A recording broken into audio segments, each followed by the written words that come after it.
नमस्कार, बहुत स्वागत है आपका स्वदेश न्यूज में। मैं हूं आपके साथ अंशुल शर्मा। आप देख रहे हैं रूस से आएगा मेरा दोस्त। जी हां, रूसी राष्ट्रपति व्लादिमीर पुतिन भारत रूस द्विपक्षीय शिखर सम्मेलन में भाग लेने के लिए दिसंबर में भारत दौरे पर आ सकते हैं और इस दौरे पर अगले दशक के लिए मिलिट्री टेक्निकल सहयोग समेत डिफेंस, इकोनॉमी, ट्रेड, साइंस और एंड टेक्नोलॉजी को लेकर कई समझौते होने की संभावना है। सूत्रों के हवाले से ये भी खबर है कि इस सम्मेलन में पुतिन के भाग लेने के प्रबल आसार हैं, क्योंकि 2020 में कोरोना महामारी के कारण इस सम्मेलन को स्थगित करना पड़ा था।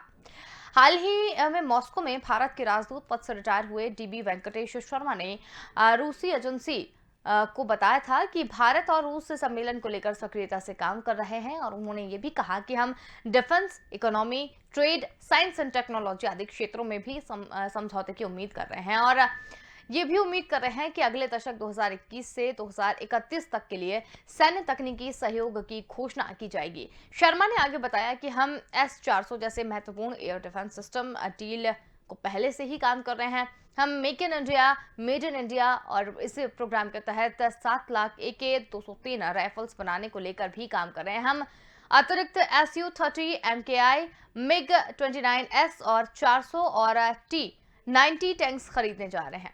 हाल ही के दिनों की अगर बात करें तो प्रधानमंत्री मोदी और पुतिन ने अफगानिस्तान, हिंद प्रशांत समेत कई मसलों पर बातचीत की। अफगानिस्तान को लेकर रूसी राष्ट्रीय सुरक्षा सलाहकार निकोल पेत्रुशेव और भारतीय राष्ट्रीय सुरक्षा सलाहकार अजीत डोभाल भी इनसे मिले। भारत और रूस ने अफगानिस्तान के शासन को औपचारिक रूप से मान्यता देने से इनकार कर दिया है। आपको बता दें कि पिछले महीने भारत ने अफगानिस्तान के मसले को लेकर मॉस्को फॉर्मेट बैठक में भाग लिया था और तालिबान प्रतिनिधिमंडल के साथ मुलाकात की थी।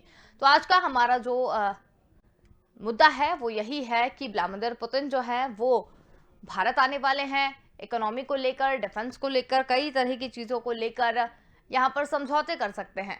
दिसंबर में भारत आ सकते हैं और हमारे साथ दो मेहमान इस पर जुड़ गए हैं, जिसमें रक्षा विशेषज्ञ अमरदीप त्यागी हमारे साथ जुड़े हुए हैं और इसके साथ ही रक्षा विशेषज्ञ हमारे साथ राजन भारती जी जुड़े हुए हैं। आप दोनों का ही बहुत स्वागत है। तो सबसे पहले अमरदीप सर, आपसे जानना चाहेंगे कि रूस के जो राष्ट्रपति है व्लादिमीर पुतिन, वो भारत आ रहे हैं और कई समझौते पर वो हस्ताक्षर कर सकते हैं। कैसे देखा जाए इसे?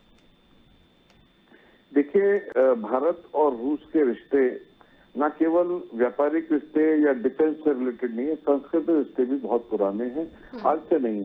रही बात डिफेंसिव इक्विपमेंट और वो सब की, कि हमारे पास आज से बहुत बहुत पहले से हमारे पास रशियन इक्विपमेंट है, रशियन एयरक्राफ्ट हैं, T-90 पूरा हमारे पास ऑलरेडी मतलब रशिया से आया है।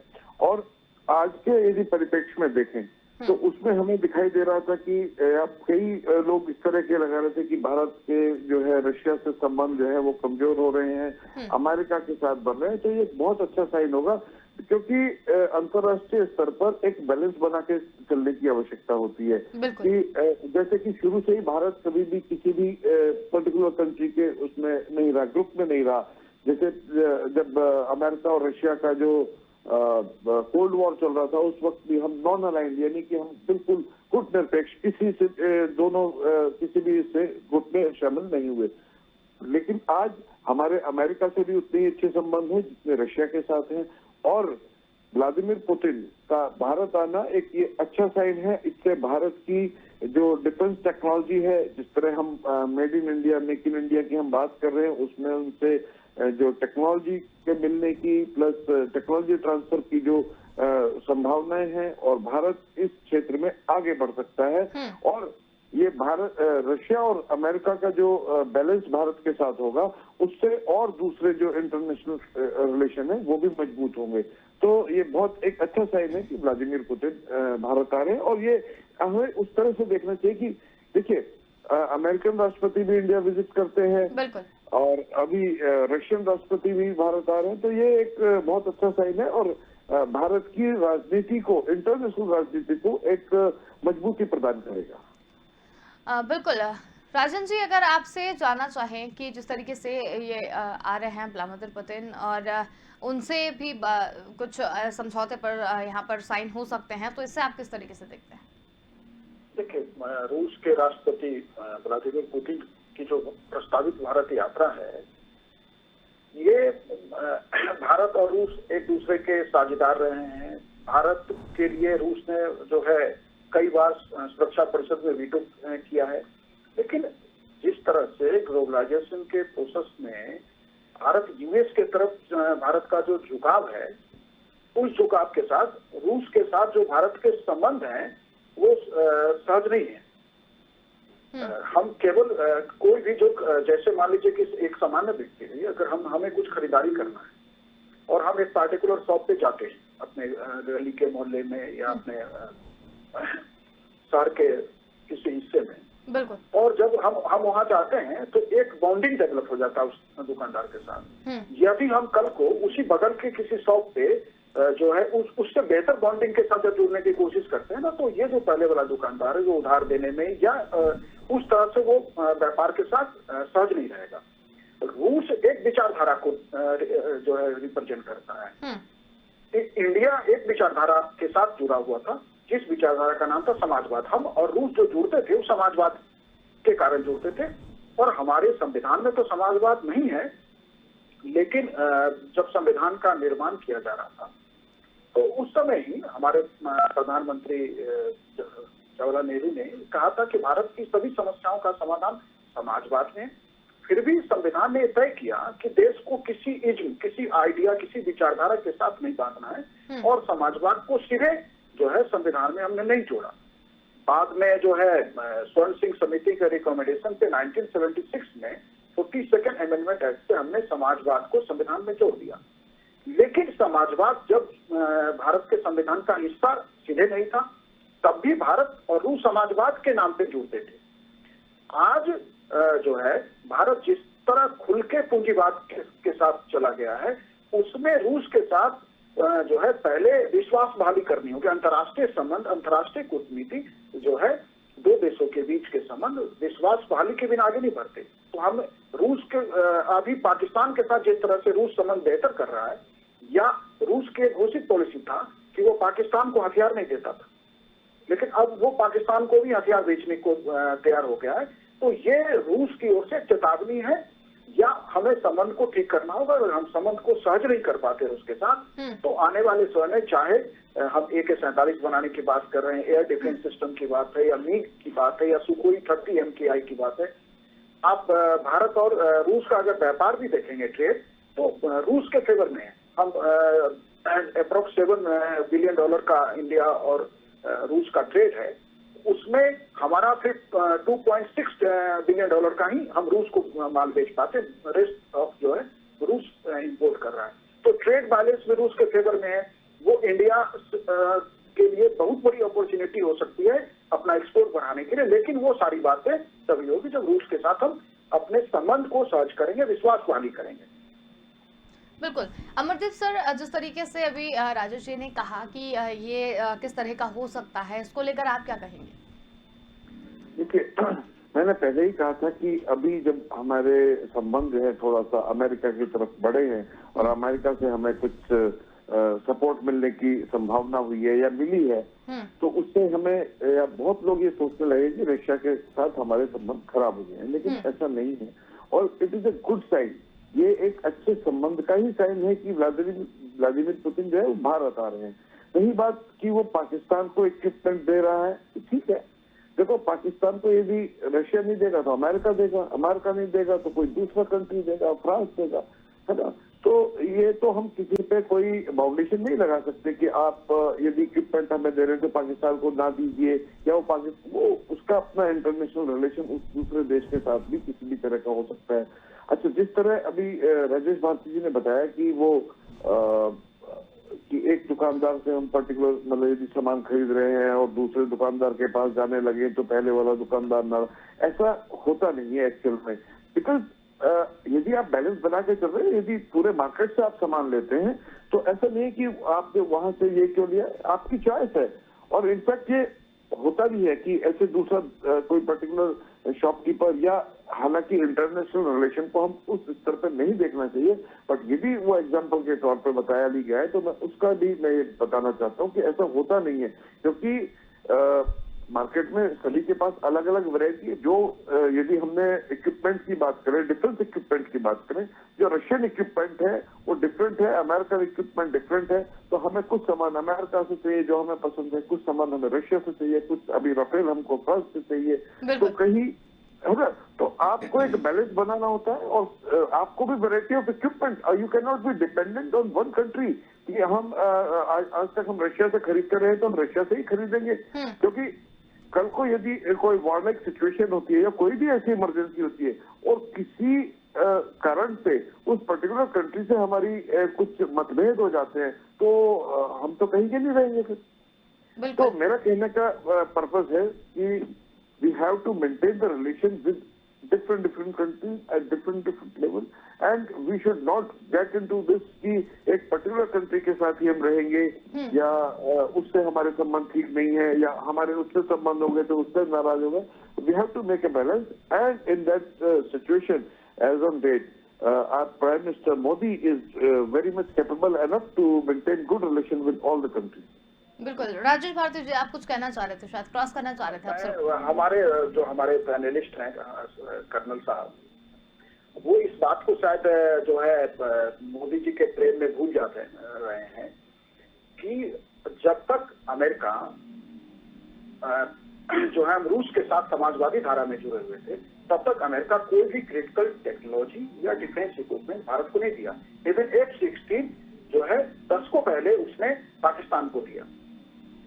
रूस अंतर्राष्ट्रीय राजनीति में, इंटरनेशनल डिप्लोमेसी में डिफेंस इक्विपमेंट जो है इनवी कंट्रीज को नहीं बेचा जाता। यदि आपने फ्रेंडली कंट्री को बेचा है, ऐसी एक जो है कोई डिक्लेयर्ड पॉलिसी तो नहीं है, लेकिन एक अंडरस्टैंडिंग है।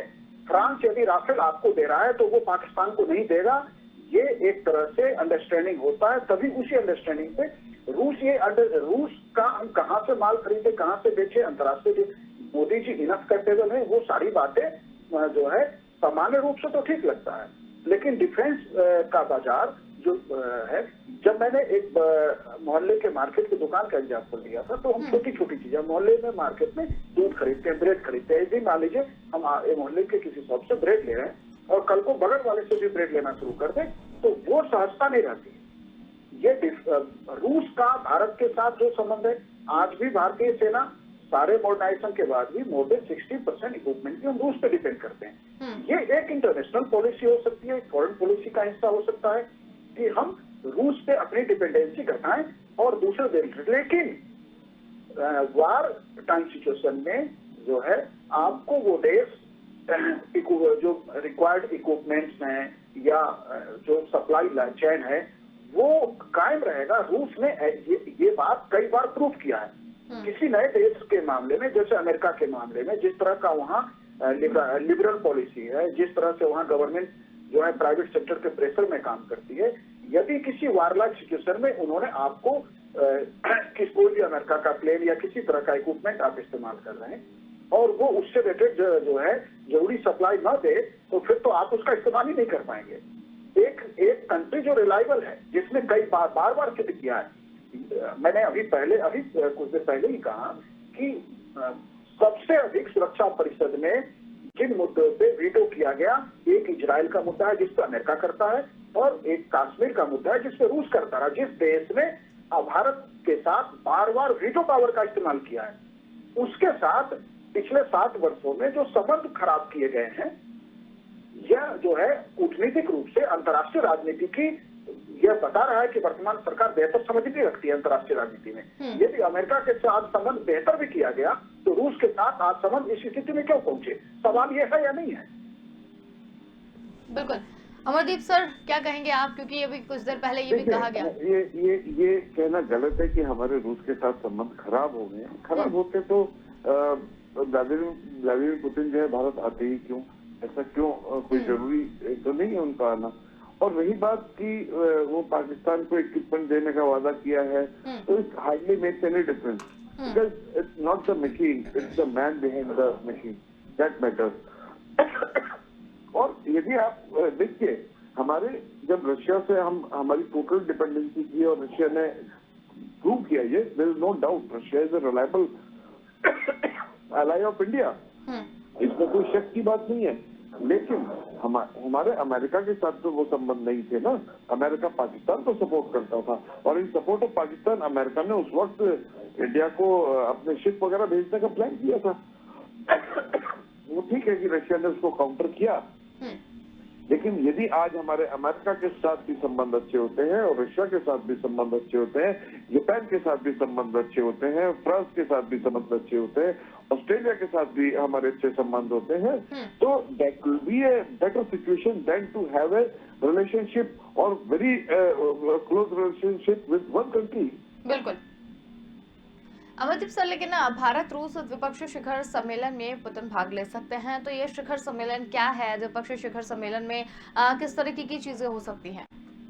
देखिए, एक तो इसमें सबसे बड़ी चीज है कि जो मेक इन इंडिया का प्लान है, उसमें हम जो AK-203 का हमारा जो ड्रीम है, और हम चाहते हैं कि जो इंडिया के जो वेपन सिस्टम है वो हम इंडिया में ही बनाए, तो उसमें हमारी बहुत अच्छी डील हो सकती है।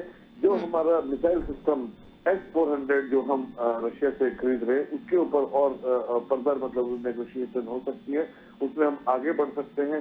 बाकी सुखोई एयरक्राफ्ट जो मार्क 1 है, उससे भी आगे हम बढ़ सकते हैं इक्विपमेंट, और उसमें टेक्नोलॉजी ट्रांसफर का भी प्लान हो सकता है, क्योंकि इंडिया का प्लान है कि हम ये सब equipment not only purchase from other countries, but हम उनको अपने यहाँ भी बनाएं। तो after certain import, we start making these equipments in our country. तो ये एक अच्छा साइन है, और इसमें हम सफल भी होंगे, ऐसा नहीं है। और रशिया के साथ हमारे ना संबंध खराब थे, ना कभी हुए हैं। ठीक है, वो उतार चढ़ाव चलता रहता है कि वो पाकिस्तान को इक्विपमेंट देते हैं, so what, how it makes a difference. अरे अमेरिका के भी तो अमेरिका ने भी तो पाकिस्तान के इक्विपमेंट बेचे, और अभी भी बेच रहे हैं, अभी दे रहे हैं। वो तो भाई देखिए, दैट इज इंटरनेशनल मार्केट, दुकान खोल के सब बैठे हुए हैं, तो कहीं ना कहीं से किसी न किसी ने खरीदना ही है। तो it hardly make any difference कि अब आप किसी पे ये फाउंडेशन लगा भी नहीं सकते कि आपने हमें इक्विपमेंट दिया है तो आप उन्हें ना दीजिए, और ना हमें ऐसा सोचना भी नहीं चाहिए। और it is the man behind the aircraft, man behind the gun which matters. देखिए, जो अभी पाकिस्तान के साथ जो हमारी झड़प हुई थी, तो हमारे पुराने से जहाज ने अमेरिका वाला जो जहाज था F-16 उसको गिरा दिया ना, इतना एडवांस एयरक्राफ्ट को हमारे एक पुराने टेक्नोलॉजी, पुराने एक एयरक्राफ्ट ने उसको जिंदगी में गिरा दिया। तो that is it doesn't make a difference कि ठीक है वो अमेरिका उसको दे रहा है या रशिया उसको दे रहा है, कोई फर्क नहीं पड़ता। यदि हमें जरूरत पड़ेगी तो हम उसका मुकाबला करेंगे। तो ऐसा कुछ नहीं है, और it's a very good sign कि रशियन राष्ट्रपति जो है वो भारत आ रहे हैं, और इससे हमारे संबंध और प्रगाढ़ होंगे। राजेश जी, कई समझौते पर व्लादिमीर पुतिन जो है वो साइन कर सकते हैं, उसमें ट्रेड भी है और साइंस एंड टेक्नोलॉजी भी है, तो ये भारत के लिए कितना फायदेमंद साबित हो सकता है? मैं एक मिनट शिखर सम्मेलन पे भी एक बात रखना चाह रहा हूँ। जो ये शिखर सम्मेलन है, इसका इस्तेमाल रूस के साथ जो संबंध है उसको सहज करने में, और जो एक टेंशन दिख रहा है संबंधों में, वो ईज डाउन करना चाहिए। क्योंकि जो खरीदारी है, समझौते हैं, वो करने के लिए नीचे की पूरी मिनिस्ट्रियल टीम होती है, ब्यूरोक्रेसी टीम होती है, दोनों तरफ, हमारे देश में भी है और हर देश में ऐसा होता है। तो उस दोनों देश के लोग, ये ब्यूरोक्रेसी की टीम, मिनिस्ट्रियल टीम आपस में डायलॉग करके खरीद बेच के समझौते कर सकते हैं।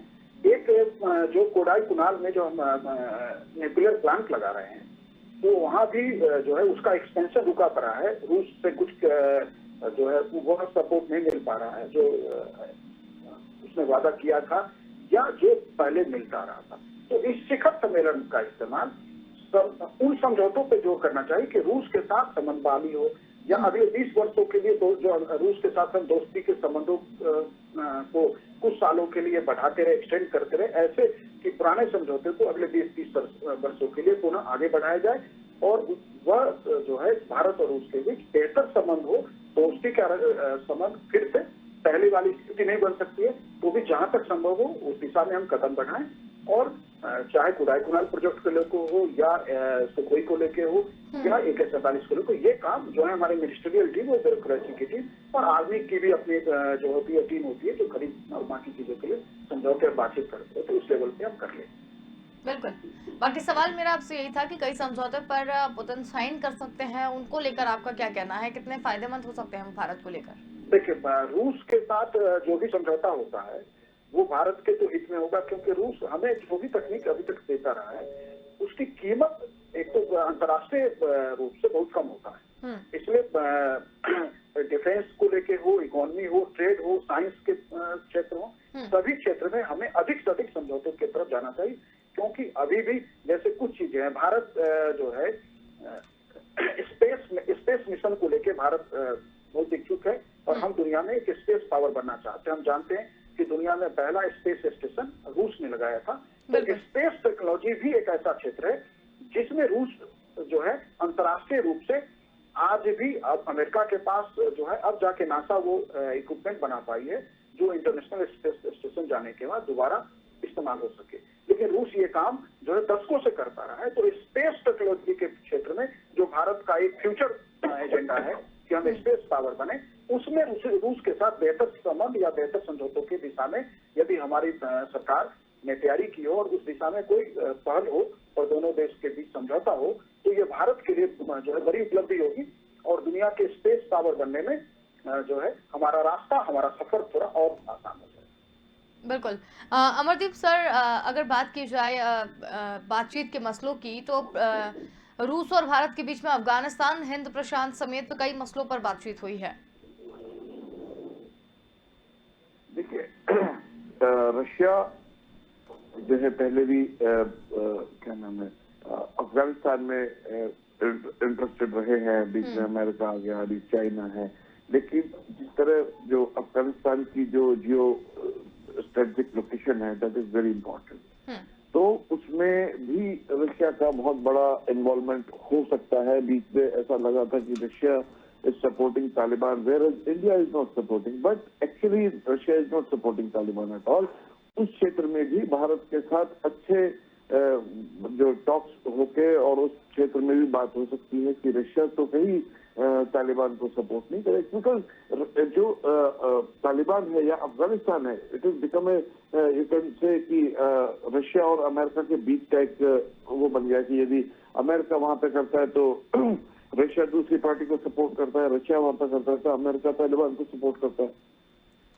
India can act as a bridge and इस क्षेत्र में वो शांति स्थापित करने में भारत एक ब्रिज की तरह काम कर सकता है। अमेरिका और रशिया के बीच में एक ब्रिज की तरह काम कर सकता है, जिससे न केवल हमारे क्षेत्र को या भारत के इस क्षेत्र को फायदा होगा, बल्कि पूरे विश्व को एक फायदा होगा। बिकॉज रशिया और अमेरिका दोनों अपने आप में बड़ी पावर्स हैं और यदि इन दोनों में तनातनी होती है तो पूरे विश्व में तनातनी होती है और उसके कारण से lot of disturbance takes place. तो यदि अमेरिका और रशिया के बीच में भारत एक ब्रिज की तरह काम करे और एक जो है पीसफुल एटमॉस्फेयर बने, तो it will be beneficial for the whole world. बिल्कुल, बहुत अच्छी जानकारी आप दोनों ने ली और आप हमारे साथ इस पूरी चर्चा में शामिल हुए। आप दोनों का ही बहुत धन्यवाद। बात कर रहे थे रूसी राष्ट्रपति व्लादिमीर पुतिन और भारत रूस द्विपक्षीय शिखर सम्मेलन में वो भाग लेने के लिए दिसंबर में भारत के दौरे पर आ सकते हैं और इस दौरे पर अगले दशक के लिए मिलिट्री टेक्नोलॉजी समेत डिफेंस, इकोनॉमी, ट्रेड, साइंस और टेक्नोलॉजी को लेकर कई समझौते होने की संभावना है। और इस पूरी चर्चा में हमने यही जानने की कोशिश की कितने फायदेमंद हो सकते हैं। तो वाकई में अगर इन तरफ भारत बढ़ता है और इन समझौतों को करता है तो भारत के लिए ये आने वाले भविष्य में काफी फायदेमंद साबित होगा। फिलहाल के लिए इतना ही। देखते रहिए स्वदेश न्यूज, क्योंकि सबसे पहले देश।